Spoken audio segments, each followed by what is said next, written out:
Hey, what's going on, guys? Welcome to a new video. So every few months then I like to do a video on this particular topic because I feel like it's important, especially for those beginners out there who have perhaps tried dropshipping or tried e-commerce and they're struggling and not quite seeing the results they hoped for. So I'd like to do a video like this one to kind of give across some realistic expectations, talk about some of my own struggles when I first started, to hopefully make you feel a bit better about the kind of situation that your business is currently in. Especially because of like the times we live in with social media. It can be quite bad, or not bad, or it's just one of those things that it gives across false expectations, false realities of what reality actually is. And not just in dropshipping, it can be pretty much any niche. So if we take the fitness niche, for example, people can take hours and hours and play around with different lighting and different angles to take that one perfect shot. But us being the consumer, what we don't see is those hours of work, those hours of trying different angles, different lights, and depending on how you stand and kind of hold yourself, can completely transform how your body looks. And it creates a false expectation or reality of what people actually look like on a daily basis. And it's the same for dropshipping, people posting. It's very rare you'll see people talking about these kind of subjects or these kind of topics about how they've failed, how they're losing money on a daily basis.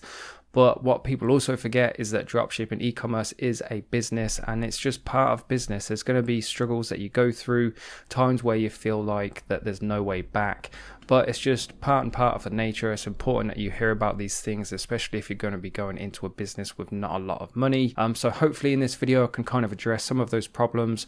I'm going to talk about the 3 core elements that you might have heard me talk about before to any successful e-commerce business, give you some steps and some actions to take to ensure you're doing those correctly, and ultimately then try and help you be a bit more successful, or at least moved forwards in the right direction. Before we move forward then, I just want to say a quick thank you to you guys. The support of my last video, which was the first video for a couple of months, got a massive amount of support. In fact, I think we hit nearly 100 likes, which is really good for my channel, so I really do appreciate it. Like I said, there will be a lot more content coming, at least 3 to 4 videos per week.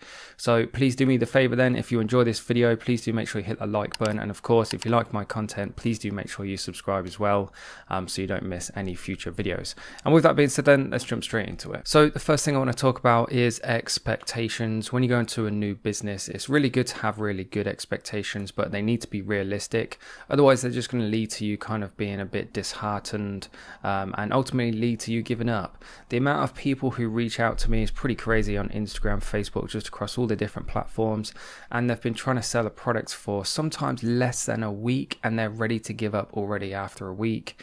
So to kind of put that into context, or when I first started, if you like, it took me at least 3 months. Go back, check out some of my first YouTube videos where I documented the whole kind of first few months for me, drop shipping wise, show you all the numbers, everything. But to kind of summarize, it took me at least 3 months before I started making any money whatsoever. And what I did, and what I recommend to everybody starting this, is to start really slow. Facebook ads especially can just be a money pit. If you don't know what you're doing, it's so easy to spend 2, 3, 4, 500 pounds and see absolutely no results. So just make sure you start really slowly. Don't get overwhelmed by how much you've got going on. And just build things from there, because if you're not making money spending £10 a day on ads, you're not going to be making money when you're spending £1,000 a day on ads. So I guess the first point or tip to take from this is be realistic. Have big goals, but just make sure you start slow and build up to them. Don't try and run before you can actually walk. The next thing I recommend too is that, now this might seem a bit kind of counterintuitive, but sometimes if you're spending too much time on something, it can be counterproductive, or at least it is for me. You might have seen through like the different gaps in my YouTube channel of uploading videos. Sometimes it's good just to kind of take a step back for a week, a couple of weeks. Obviously make sure you're not ignoring any customers or any things that do need kind of taken care of. But sometimes taking that step back from outside of your business kind of changes the lens in which you're looking at. You can look at your business from kind of like an external point of view, as silly as that may sound, and you'll start kind of maybe thinking a bit clearer. You'll get new ideas coming to your mind. And alongside that as well, just make sure you keep educating yourself, keep watching my YouTube videos, keep watching other people too. And the more that you learn and the more you can kind of be thinking about dropshipping and developing your skills, then the better you're going to get at it. Another point I'd like to touch on is that a lot of people forget this, by the way, is that dropshipping is a business. It has to be taken seriously, and arguably it's also one of the hardest things you'll ever do. I guess a good way of looking at it is kind of like the stereotypical saying, if it is a saying, is that if it was easy, then everybody would be doing it. So what you might consider is required to be successful at dropshipping, realistically it's probably 10 times that, maybe even 100 times that. And a good way to look at this then is a metaphor I've come up with before in the past, but I feel like it kind of represents how difficult it is in reality, is that the harder something is, or the greater the reward that comes from something, then the harder it is. And the harder something is, the more hours you have to put into it in order to succeed. So if we take a skill, for example, of learning to drive, getting your driver's license, here in the UK the average person takes about 20 to 40 hours. If you're looking at about £20 per lesson, all in all, let's say you're looking at about £1,000, up to 40 hours to learn to get your driving license. And because 40 hours then isn't an obscene amount of time that most people can't get hold of, same thing for £1,000, then there's millions of people out there that drive. Whereas if you were to bump that up and say you had to put in 400 hours and £10,000, obviously that makes it a lot more difficult to achieve, and therefore less people would be able to obtain a driving license. And it's the same thing for business. The less hours that would be required, the less money that would be required, the more people would do it. Hence why there's not many business owners out there in comparison to people who work for businesses or work for companies. So next time you're thinking about giving up, just kind of take a step back and actually think realistically about how many hours you've put in, how much money you've put in. And if you haven't put as much as, say, learning to drive in, then perhaps you just need to commit a bit more time. If you're at the point where your business is just completely draining money, then just my advice would be to shut things down. If it's seen zero potential, so you've spent, let's say, £300-500 and you've had zero sales, then my advice would be just simply to pause absolutely everything, go back to the drawing board, watch some more videos on YouTube, join some Facebook groups, start asking some questions, and just keep developing your knowledge about the business. And with that being said, then that kind of leads me into what I mentioned in the intro, being the 3 core elements to any successful e-commerce / dropshipping business. And the first one I'm going to start with then is your Shopify store. So the biggest mistake I see people making is they do not get feedback on their Shopify store before they start spending money on ads, which is a huge mistake, especially if you're a beginner, especially if you have zero experience with web design. Then you might not always be able to spot the correct things or the adequate things that need doing before you start driving traffic. If you don't have a Shopify store that is trustworthy, that is professional looking, looks credible, there's no two ways about it, you are going to fail. You could be selling solid gold bars 10p to the pound, but if nobody trusts your website, then nobody's going to trust you enough to be able to take that risk and actually buy those gold bars, even though they're getting them for 10% of the cost. So just make sure that once you've built your Shopify store, you can join my Facebook group, for example. Anybody can go on there, post their link and get feedback. It's a really great bunch of people, so do post it in there and you'll get some genuine feedback from there. Or every single week I do the subscriber store review, so just keep entering that. And with any luck, then I'll see your store and I'll be able to feature it in a video and give you some really good feedback. The second core element then after your Shopify store, of course, has to be your product. If you're selling a product that nobody's currently buying or doesn't have that desirability, then nobody's going to buy it. You could have the most professional Shopify store in the world, you could have an awesome Facebook ad campaign, but if you're trying to flog a dead horse, nobody's going to buy it, and again, your business is just going to fall flat. You're not going to make any money. So when it comes to picking products, then I'll give you kind of like the easiest 2 ways, or not the easiest 2 ways, kind of like the main 2 ways of picking products to kind of give you the best chance of success. Number 1 is trending or seasonal products. This is a strategy I've followed now for the past 4 years, and the reason I do it is because I was going to say it guarantees that your products are going to sell, but nothing is ever guaranteed in business. It gives you the highest chance of success. So for example, if you're trying to sell summer products in summer, then it's a good match and the chances are people are going to be buying that product. If you're going to be selling, say, LED products like LED dog collars when it's really dark out from, say, 4 o'clock during the winter, when people have to walk their dog in the dark, then again, it's a trending, it's a seasonal product that is in demand and people have a need for it that certain time of year. So trying to sell those products sets you up to give you the best chance of success.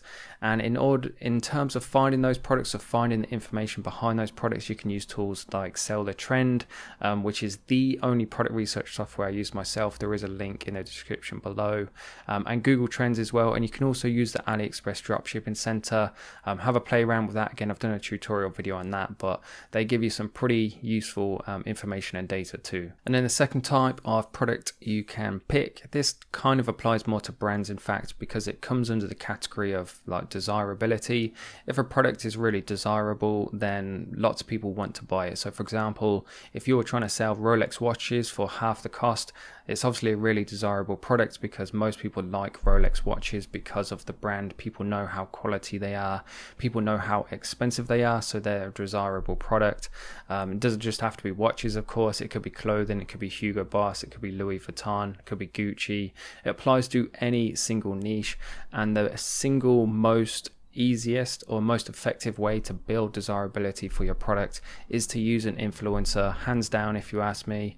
The reason being is because influencers have audiences, loyal audiences that watch them on a regular basis or engage with their content on a regular basis, so they trust the words of that influencer. So when an influencer recommends a particular product, instantly the audience, or the majority of the audience, is going to trust that influencer's word, and therefore it makes that product more desirable.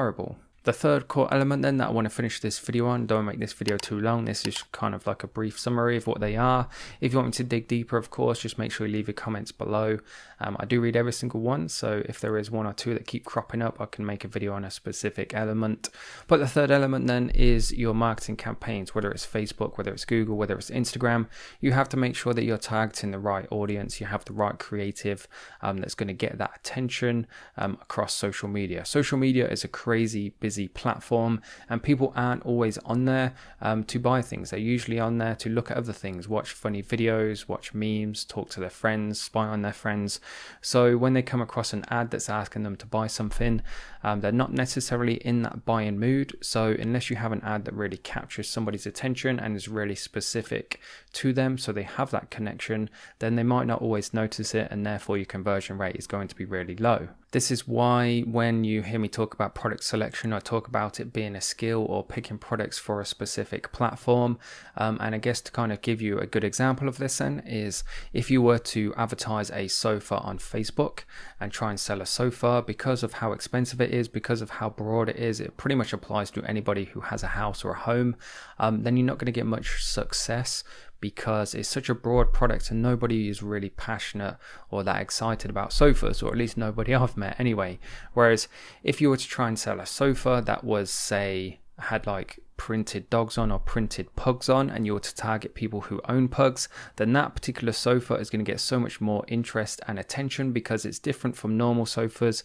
There's like a funky element to it, there's a unique selling point, and you're advertising it to an audience that has a passionate kind of not obsession, but kind of connection with it. People who own pugs because they love pugs. So if they see a sofa that has pugs on that sofa, then instantly they're going to have that connection. The sofa is going to be more kind of stand outish, and it's going to get a lot more attention basically, and you're going to have a lot more success. So that's kind of like a quick way of illustrating how important it is when you come to picking products, and how important it is when you're targeting audiences. And with that being said then, guys, I'm going to wrap the video up there. I have absolutely no idea how long I've been talking to. This video could be 10 minutes long, could be 20 minutes long. Either way, I hope you enjoyed it. I hope you've stuck with me. If you have, thank you very much. Please do make sure you hit that subscribe button and hit that like button before you leave. And then one final thing too, if you are looking for a Shopify training program that comes with my full support and guidance amongst a few other different support resources, make sure you check out my Ecom Academy. There'll be a link down below in the description. There is a callback service too, so if you want to hop on the phone with me and just ask me any questions you want before joining, we can do this. And yeah, that being said, thanks for watching. Hope you enjoyed it, and I'll see you in the next one.